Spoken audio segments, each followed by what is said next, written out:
जरा सोचिए, जिस भारत की पहचान ही बुद्ध से होती थी, आज वही भारत में आज तमाम जितने बुद्ध को मानने वाले लोग हैं वो पैदल मार्च कर रहे हैं, विरोध प्रदर्शन कर रहे हैं, आंदोलन कर रहे हैं भैया। क्यों? क्योंकि बीटीएम एक्ट जो है उसको ख़त्म अब तक नहीं किया गया। जब भारत का संविधान लागू हुआ तो बताया गया था कि आज से पहले जितने भी नियमावली थे उन सारे नियमावलियों को आज भारत के संविधान से ख़त्म किया जाता है। लेकिन बीटी एक्ट 1949 अब तक क्यों है? हमारे साथ कुछ भंते जी हैं, हम उन भंते जी से कुछ बात करने का प्रयास करेंगे कि क्या कुछ इनका मांग है और क्यों ये लोग इस तरह से उग्र। भंते जी, क्या नाम हुआ आपका? मुझे नाम भंते उदय बोधी है। हाँ, भंते जी ये बताइए कि आज भारत की आज़ादी के इतने साल हो चुके हैं और आज़ादी जब भारत का संविधान लागू हुआ तो बताया गया भारत के संविधान में कि आज से जितने भी नियमावली हैं, जितने नियम कानून है, उन सभी नियम कानून को ख़त्म किया जाता है। फिर बीटी एक्ट 1949 अब तक क्यों चला रहा है? ये बिल्कुल गलत है, क्योंकि बाबा साहब ने 50 लागू किया है संविधान बना करके 1950 में, लेकिन 49 कानून अभी तक ख़त्म नहीं हुआ, तो इसको तो ख़त्म करना चाहिए। जब 50 से संविधान चल रहा है, उससे मुख्यमंत्री वगैरह सारा चीज़ 50 से बन रहे हैं, प्रधानमंत्री बन रहे हैं, तो फिर 49 से यहाँ क्यों है? खत्म क्यों नहीं कर रही है सरकार?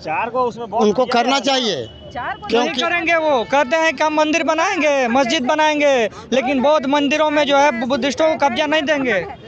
तो नहीं देंगे तो हम लोग बिल्कुल अब कड़ा रोक करेंगे। फिर अभी तो हम यहाँ आ गए हैं, अभी अपना प्रतिनिधि भी नहीं किसी को भेज रहे हैं यहाँ ज्ञापन लेने के लिए, तो हम लोग ज़्यादा रोक कड़ा करेंगे और बिल्कुल हम लोग धारणा करेंगे।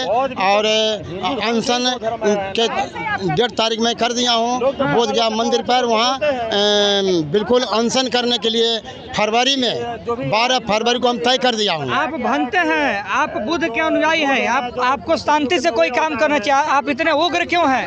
आप शांति से न करके क्रांति क्यों करना चाहते हैं? मैं शांति तो चाह रहा हूँ, लेकिन ये लोग शांति नहीं चाह रहे हैं। अगर शांति चाहते तो हमें बिल्कुल विरासत को वापस कर देते, लेकिन नहीं कर रहे हैं। नहीं कर रहे हैं। आपका अगला कदम होगा कि अगर वापस नहीं किया जाता आप अनशन करेंगे? वहाँ अनशन करेंगे, 1.5 तारीख तय हो गया है। 12 फरवरी को एक कान लगा के सुन लें, 12 फरवरी को बिल्कुल हमारा पूरा संगठन और हम अनशन करेंगे। और अभी तो देश से हम इस देश में अभी ये सभी लोग को जगा रहा हूँ, और देश में हमारा ये निर्णय करना है इनको।